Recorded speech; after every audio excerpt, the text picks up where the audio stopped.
Hello guys, I hope you are all doing well. In this video, we are going to look at how a function can return a pointer. So let's begin.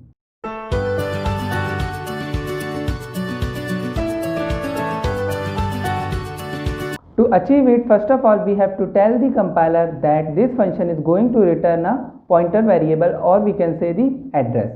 So I'll write here int, and then we have to write asterisk. Int asterisk means that our function will return a single pointer, right? Then our name of our function, let's say it is fun, and for now let's say there are no arguments. Okay, then we will write the definition of our function, int star and then fun, and here let's make a variable int c. Okay, and another variable, let's say asterisk ptr, which is single variable, and I'll initialize c with 5, right? I'll write here ptr equals to end of c, right? It means that ptr is a variable and c is also a variable. End of c, let's say 1216. End of ptr is, let's say 1218, or let me change it 12212, right? And ptr is now pointing to end of c or 1216, right? And asterisk of ptr right now give me what is present in this address. So basically here it is 5, so asterisk of ptr will give me output as 5. So end of c is currently equals to ptr, right? This we have seen in the previous videos also, right? So let me first of all write here printf %d, and I'll write asterisk of ptr, right? And now from here I'll return our pointer variable, that is ptr, right? Now in the main function, let me make it void main. I'll make a pointer variable, let's say asterisk q, right? And I'll write here q equals to fun. Okay, and then I'll write printf %u and then q, and similarly here I'll write %d and I'll write here asterisk of q. Okay, and I close it.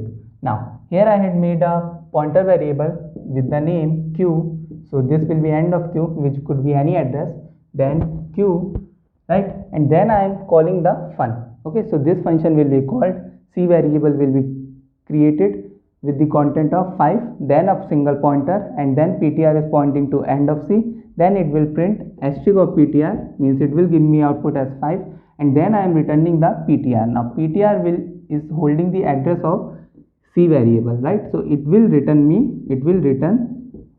address of c.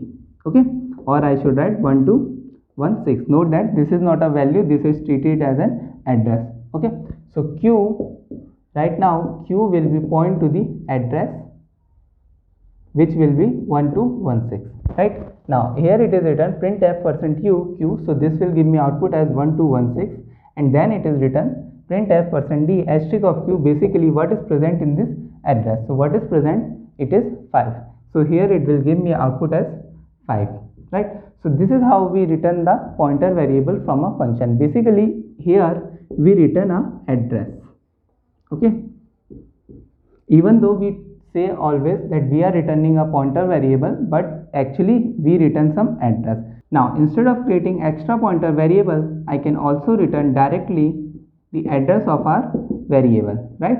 So it will return 1216, address as 1216. So q should be assigned with the address of 1216. Here it should give me output as 1216, and here it should give me output as 5, right? But this is not going to happen. Why? Because the life of our variable c is limited to the definition of our function. So basically as soon as our function is terminating, then our variable is removed from the stack. Okay, it is removed from stack memory,